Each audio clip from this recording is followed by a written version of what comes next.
welcome to the finale of Female Warrior Week. And today we're joined by Nora Csiszar from Hungary, a ITF Taekwondo practitioner, and Diedra Cole, author and lifetime martial artist, and Michelle Manu of Lua, which is a South Pacific martial art, historical martial art. These are all very welcome today. Thank you. Thank you. I've been sitting all day trying to figure out how to introduce everyone, but I just thought I'd go for it. And we're basically here to discuss female empowerment. So I was just going to ask everyone, could they tell a story about when they felt most empowered as a female within martial arts? Oh. Who wants to go first?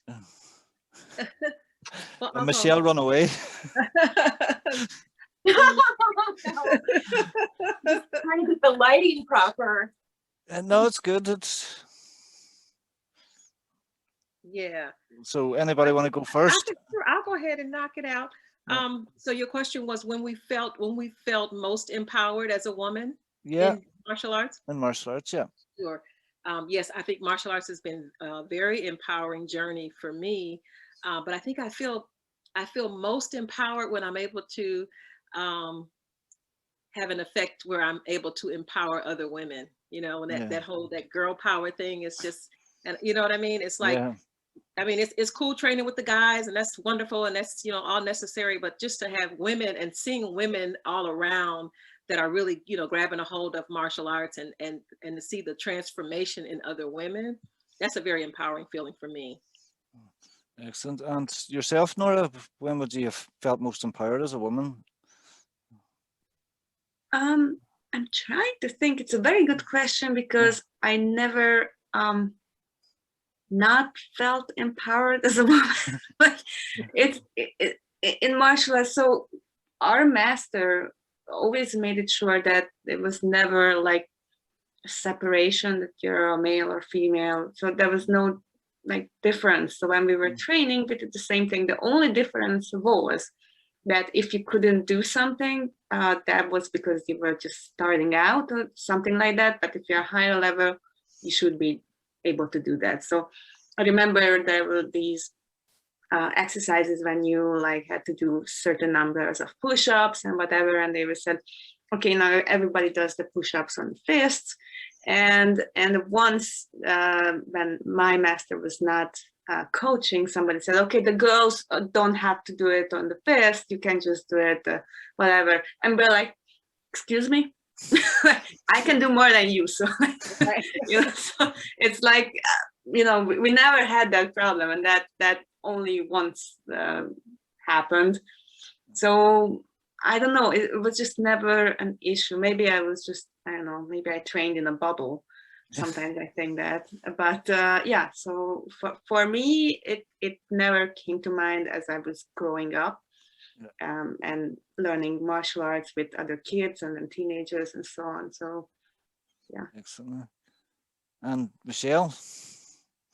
I don't know, it's so interesting because there's the internal and then there's the external, and what Diedra said and also, you know, what you just said, it resonates because we have our own training and then we have how we impact the world and how we allow the world to impact us. I think today it's really empowering to see men such as yourself, Emmett, rising up publicly to support us, because there are so many masters, women, regardless of gender, that are out there now representing very powerfully their respective arts. And I think, you know, there can be some noise and people still adjusting to this newfound where women are in the spotlight now, powerfully representing, and those type of the noises that are made, I think we are all learning. I think I can speak for Nora and Diedra, that you don't really pay attention to that. You just still stand in your power and move forward. And that's how we empower others.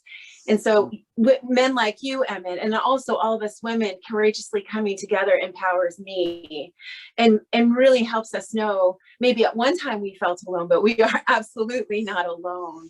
And that's how I feel empowered today. And when I'm fed like that, I'm able to give it back out. and say, no, don't worry about that. That's all noise. Just focus on this, you know? So, yeah. Excellent. And something I've noticed probably in the last year is a lot of martial arts clubs use women's self-defense as a way of attracting women martial artists into clubs and things.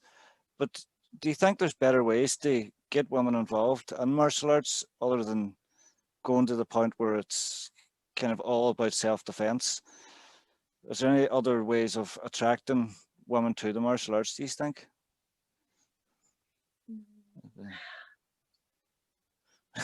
Well, I'll let Michelle go. Okay. I think, you know, women govern over so much. We oversee so much. Then we battle ourselves like the predator. You can't do this, you know, oh, society, it's not acceptable for you to do this. And I think what attracts women is probably holding them accountable in a loving way, saying, look, you're actually going to feel better. You're going to feel more confident. Why don't we just get you moving?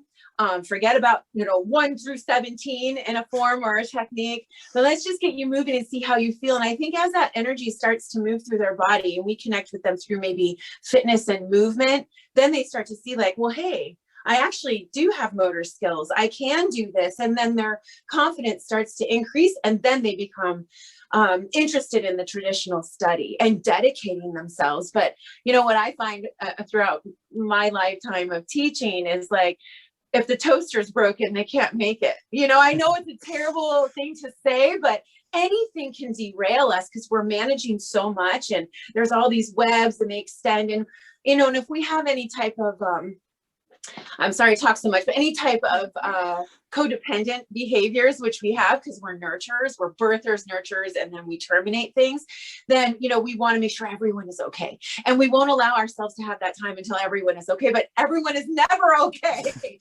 So what about us? And I think appealing to women through the fitness aspect or healthier lifestyle or abundance and self-care, I think that's what will ultimately attract them to the practice of martial arts on a regular basis. So thank you. Great. Very good points. And continuing on there, what advice would you give young ladies starting out in martial arts? And To never quit. Never quit. Yeah.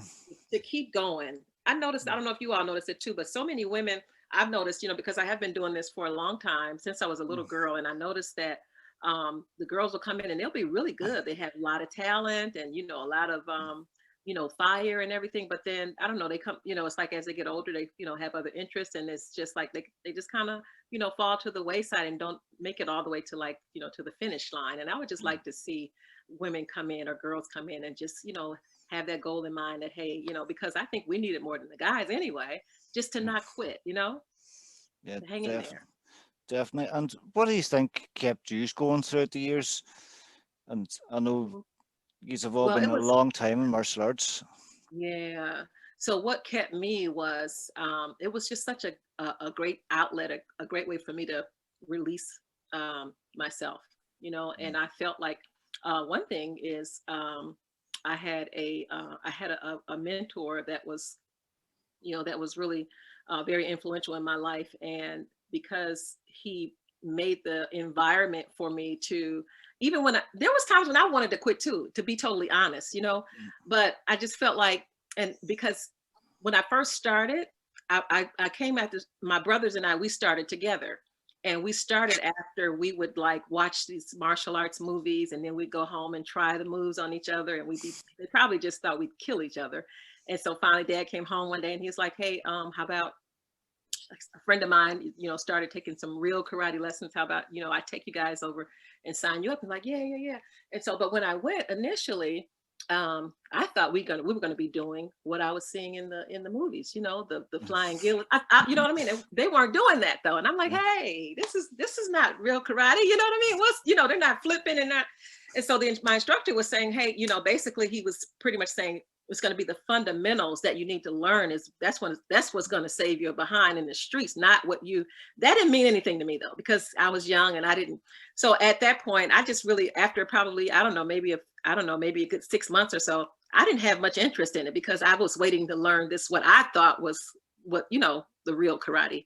So But my father, he was like, no, you're gonna stick in there and you're gonna hang in there. And because for a while I did kind of stray away for a few months, and then all of a sudden they opened the dojo, because that was at a YMCA. And then they opened the dojo, my same instructor, right, like 8 blocks from my house. So then I wanted to go back. I'm looking through the window, watching them train, and I'm like, oh, I want to go back. And he's like, okay, you can come back, but this time I'm not going to let you quit.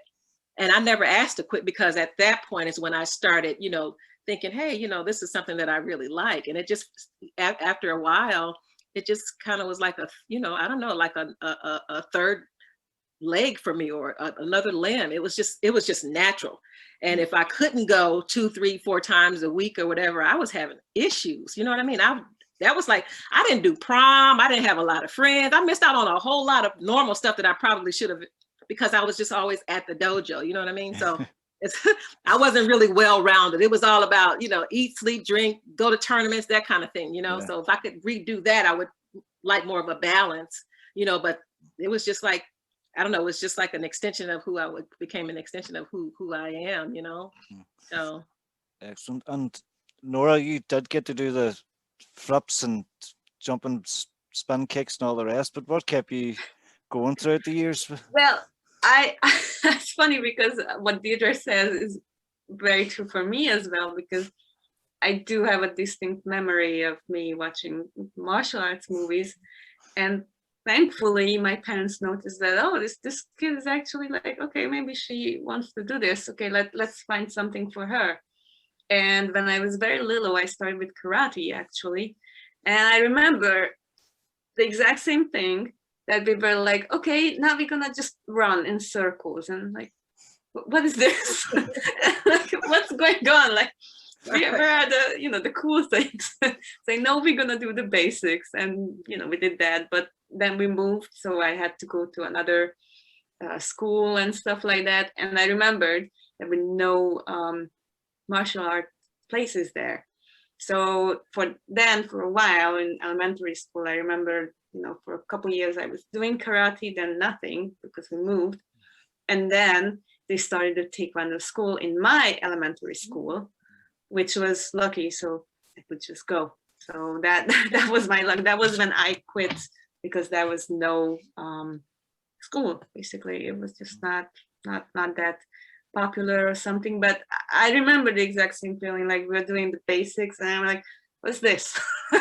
Where are the jumps? Wolverine, right? Yes. Yeah, but I thank God for the basics now, because I get it.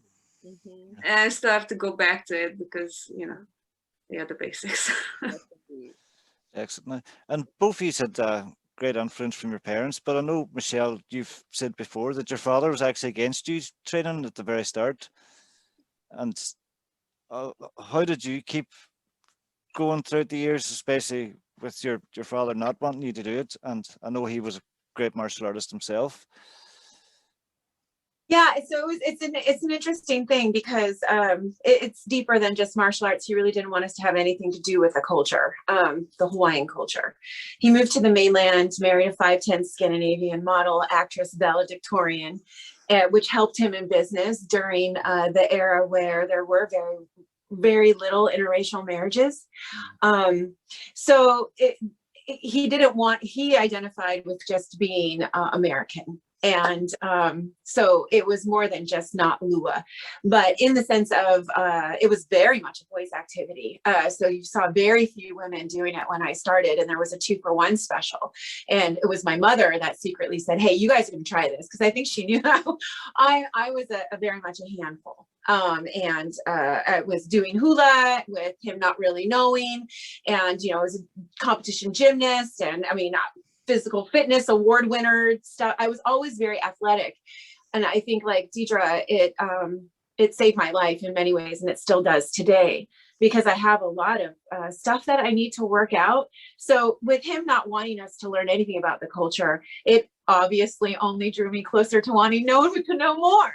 So he passed quite a while ago. And it was after his passing, I found my teacher.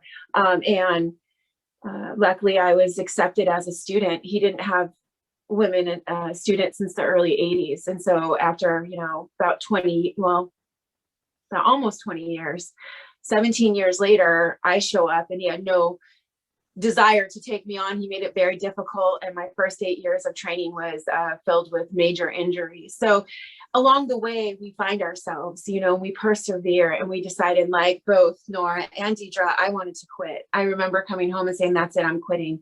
The level of disrespect is ridiculous. And then something just said, you're not quitting. And I'm like, fine, I'm not quitting. It's kind of like one of those moments where it solidifies the cement around your feet again. You know, it's jackhammered up, and then you're like, why? Oh yeah, that's why. Okay, pour it on. I'm in. I think it takes a different type of personality, or someone that's had, you know, some trauma that they're working out, to continue to do it. And as we continue to move forward, we gain more strength and more insight into who we are and why we're here and why we do this, our purpose. And so yeah, I think the very fact of him not wanting me to learn just drew me into, I'm gonna learn and I'm gonna find a way. And that was different, you know. And these all train in very different martial arts, but these have a favorite sort of aspect of each of the martial arts that you like to teach, for one, and second, practice yourselves. So I'll let Nora go first this time. You mean a special aspect about martial art? Forms or weapons or sparring? What would be your favorite thing to do within training, or your favorite thing to teach? Well, what I like about Taekwondo is that I like all aspects. Like, I like the patterns, I like the sparring, I like when we are doing some board breaking and stuff like that. And I remember when I was younger, I really just wanted to do the sparring. I was not interested in doing the patterns, and I just could not care about them. Later on, as you progress, and you just realize that, oh, this is, for me, doing the patterns is a kind of meditation. Yeah. And when you are trying to work on the moves and how it should flow and figure out, you know, how it should look when you're actually looking at other people and like, oh, now I understand. And when you actually do it, that type of feeling is very different when you land a score, when you are sparring with someone or breaking boards or whatever. So it's different kind of feeling overall. So I learned to embrace all aspects of it, especially now that we are in lockdown again. I have not done sparring for more than a year now, because we had our dojangs and everything's closed. So we did the online trainings, and I practice the basics, I practice the patterns, I work on myself, I work on what I can, because I don't have you know, usual partners that we can practice stuff with. So I try to work on what I can. And that's what I like about Taekwondo, or martial arts in general, that you can practice with other people, but you can also practice by yourself and work on specific things. And what about yourself, Diedra? So I would say it used to be for me the fighting part of it. You know, back when I just didn't have a full understanding of just life, you know, like I do now, because it was just a way for me to really just kind of, I don't know, release frustrations and stuff. And I enjoy going to tournaments and sparring and winning and going back to the dojo if I lost, to figure out, you know, how I could win the next time. So I enjoyed that, and the, you know, just the family and the I guess the feel, just being in a dojo and the connection and stuff from the, you know, that whole family vibe of being, you know, interactive with other, you know, people. And but now it's a lot different. It's like what Nora said too. It's like because now it's like it's more than just that. It's a whole thing to where with my favorite thing is the bow staff. I feel really connected to my stick for whatever reason. Over the last probably 20 years, it's been just me and the bow. I feel like it's my best friend, you know? So when I'm like dealing with things, I can just go out in my yard and just kind of just flow with my stick. I enjoy knives and scythes, and I enjoy that too. But the bow staff, that is my most favorite thing. And it's been for a little while now. And I don't know if it's even something much deeper, but it's for whatever reason. And it's a scripture in the Bible too, or, you know, about my rod and my staff, they comfort me. I just feel really connected to that bow. You know, I can't even really explain it, but that's what I enjoy most out of probably as far as the different aspects of the physical aspects of the martial arts is that the bow staff and my bow katas, and you know, improving and you know, just being connected to the stick. I'm enjoying the knives and enjoying, you know, the learning the new things or whatever. But as far as fighting, I don't want my fights now. If I ever have to get into a fight, I don't want it to last for more than 3 or 5 seconds. You know what I mean? Yeah. I'm all about, you know, firearms and, you know, pressure points and things like that. I don't, you know, it don't have to be no 5 or 6 minute, you know, it's no, I'm past that part. You know what I mean? Going hardcore these days. Oh yeah, no, I'm almost 56 years old. I don't, no, that doesn't appeal to me anymore. And especially even the world that we live in now, you know, we want to be, it's all about the, you know, survival, you know? So just give me my bow and I'm good.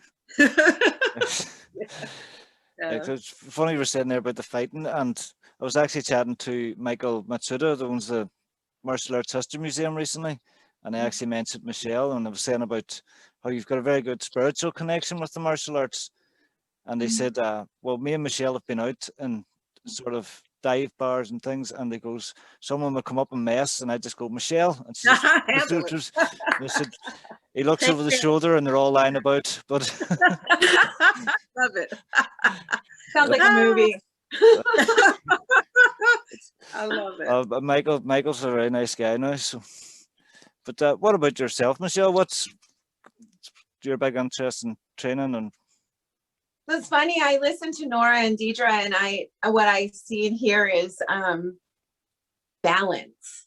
And I think, you know, at one time, me too. I mean, you either throw down and you give it, or you're going to get taken out. And so we learn in our youth, because I too, like Diedra, I'm a grandmother. I have wear and tear on my bands and my car system, you know, over mileage. So now it's about balance and about flexibility, agility, keeping the skill set that we have, increasing our power, and using any movements that do that. To also, we flow. We're women. We're like water, like men too, but different. You know, most women, like when I work with women in Europe, they're completely disconnected from their hips because everything is like a march. They weren't allowed. It's too sensual. And we have that here in the States too. Men completely they're so brute strength. They just rely on that. And when they start moving their hips, it's painful and they're uncomfortable and it almost feels too feminine, right? But they need that, especially as they get older, to deliver a blow. Why just use the extremities? So I think us women, in balancing ourselves and making us, you know, whole. Now we're entering a different phase where all of that meditative forms and hulas and things like that help us maybe even recover from all of the banging for, you know, decades. So for me, it's hula, weaponry, stretching, not so much cardio. The pounding, I'm kind of over it. So more of the heavy and challenging body weight exercises. So you name it, open hand, weaponry, and hula. That's what I use. Excellent. And have you got a favorite weapon you like to use? I know Diedra said she loves the bow, but what about yourself, Michelle?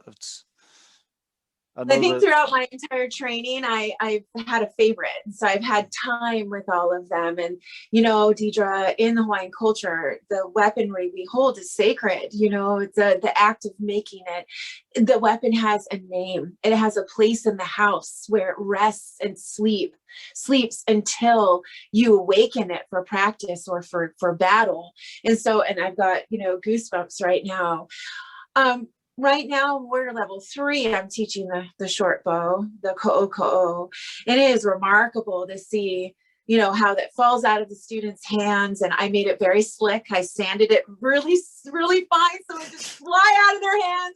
And now they're really learning to maneuver, not, you know, and to strike the paddle and the sweep and the rib shots and upward and across the body right here. And there's to the ankle, the baseball bat, all the way around, you know, low, middle, high. That's the spearing, right? Oh, it's just beautiful to watch them gain that love and trust for their bow, like you have, Diedra. So right now I don't really have a favorite. I try to pick them up, and I have a whole surf bag full of weapons. What I'd like to practice more, which I don't have room for here in this urban space and in the pod, the dojo here, is the ma'as, the slingshot. I really, really would love to master that more. You know, it's two pieces that come together, and it's that whipping motion, which was women warriors were experts in. You know, whipping, you release one end, you still have the other end, and the stone goes flying. And I need more practice at that. See, we're always learning, you know, and advancing, hopefully, as we practice, right? Because one day practice may be over. So yeah, ma'a for sure. I need more time with the slingshot. Excellent. And what about yourself, Nora? Have you a favorite weapon you like to train on? Well, now I really want to learn from Michelle and Diedra of those weapons, how to use them, because only weapon I know how to use is tonfa. That's what I learned from my master. It's not even part of Taekwondo, but he just liked the tonfa, and it's sort of legal to carry. Like, it's not, you know, it's not like a nunchaku that it's, I think it's pretty much illegal in most places. So that's the only thing I know. So I'm very much open to learn because I don't. So next time, hopefully we can have a course together. Excellent. That's actually one of my ambitions, is actually run maybe a few days. We're getting a few of the martial artists from Europe and from the States together. Hopefully that's where I'm aiming to go with Female Warrior Week eventually, maybe 2 years down the line, but hopefully we'll get there and we'll all can meet up in person and train. Oh, wonderful. Yeah. That would be nice. Yeah. Awesome. And before we finish up, I'd just like to give a message from yourselves, like the young martial artists starting out, and give them a good reason why they should train in martial arts and kind of start that journey for someone that hasn't got the interest but would like to maybe convince them to join. So I'll let Diedra go first. Oh, okay. My message would be, I think one of the greatest reasons to train in martial arts is, of course, you know, to learn how to defend and protect yourself. That's all, you know, that's all great. But I think that for a well-rounded martial artist, it's just as important to develop good character, you know, because I think that that's been a huge help to me. I was able to use what I learned as far as the discipline, as far as, you know, just the whole self-development, and it just helped me to it just helped to make me just a more rounded person altogether, because I had an opportunity to meet people from all over and to just interact and engage and just to grow as a person. And another thing I was able to do is, because I have had some other, you know, challenges throughout my life, I was able to write a book to where basically, and it's called Glimpses of the Warrior Within, My Journey of Discovering I Am Enough. And what I do in there is I reflect on how from every challenge in my life that I've had, I was able to draw the principles that I learned through martial arts to help me to surpass that, you know, to help me to get over it, whatever that hump was. And some of those were some real tough humps, but I was able to go back and draw from the principles in my training, be it the discipline or the, you know, just the resilience, or the, you know, just the will to not ever give up and that kind of thing. And so I would just say for the overall development of the total person, and like Michelle said, just for the overall balance, I think martial arts is just a good thing to know. Excellent. So and would you have a message, Nora? I love what Diedra said. I can listen to her all day. So 100% what she said. I think most people, if you are a martial artist, you're a martial artist because you have a reason. You have a deeper reason, and that you have a calling, sort of a calling, that you want to do this, and you can say no to that. But after a while, you know, even if you can quit, you will come back. because it's something deeper, and you have to keep going for it, and you have to keep working on yourself. And once you realize that a lot of things in martial arts translate to like general life, then you can take your lessons and whatever you learned from during your training and put that into other aspects of life, and you can reuse them or keep learning from that. So I 100% agree with Diedra. It's just something more deeper, and I hope that anybody who starts martial arts can keep doing it and can still find the new things that they can get excited about, and that they can keep going, and that they keep learning. Because what I love about martial arts is that it's an ongoing journey. It's a life journey. It never ends. It's not like, oh, I'm gonna reach that part and then that's it, like I'm done. It's not like that. You're gonna keep on going, and there's always gonna be something that you want to master, just like how Michelle said that she wants to master the slingshot. It's always going to be something that you're like, I like that. I'm gonna keep doing that. And I think that's the best thing. You just keep on going, keep on learning, and keep on growing. Excellent. And Michelle? Well, echoing both Nora and Diedra, on top of that, I think martial arts really isn't for everyone. You know, we have to allow people to be who they are.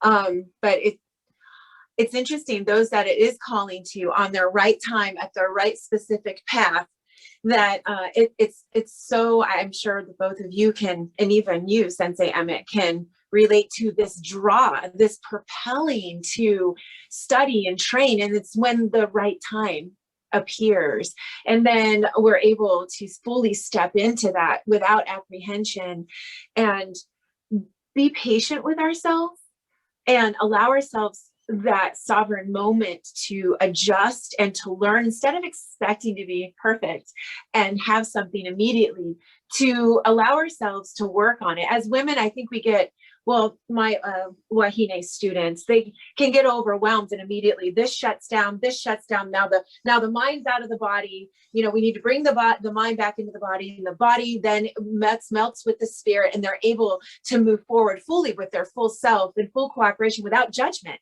And then from there, they're able to step into their true power. But if, you know, men, interestingly enough, my Kane students, if they don't get something, they're like, what the hell? And they focus in, they're like, I'm going to get this. So it's complete. The women need to believe that they can do it, and then everything flows from there. Whereas men are like, oh, hell no, I'm going to do this. And even if they don't, so we learn differently, we shadow differently. And it's about seeing the difference there in our male and female students. And I know Nora said it was the same. It's probably because we had old school training, probably same with Diedra. There was no exception. In fact, some masters were harder on the females than they were on the men. They expected more. That today we're in a different world with insurances and dojo and padding and all of that.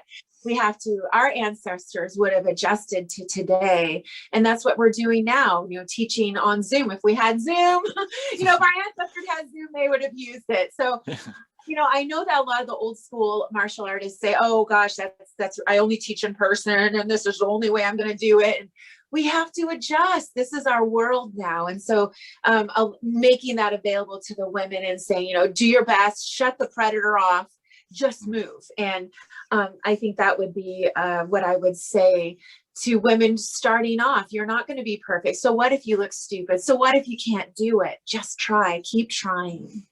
Yeah. Definitely. And it was a pleasure speaking with you all today again. And thank you very much for doing this. Thank you. Thank you. Thank you for having me. Thank you. You ladies